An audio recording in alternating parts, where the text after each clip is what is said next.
দি দাও। সোমবার দিলাম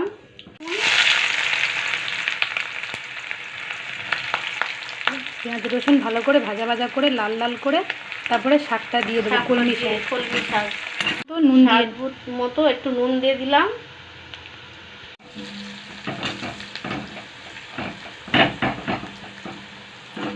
লাল লাল করে পেঁয়াজ, এবার শাকটা দেব, দিয়ে নাড়িয়ে চাড়িয়ে 5 মিনিট রেখে দেবো।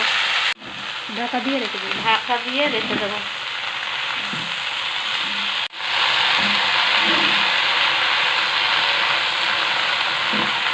হলুদ দিলাম, চিনি দিলাম, স্বাদ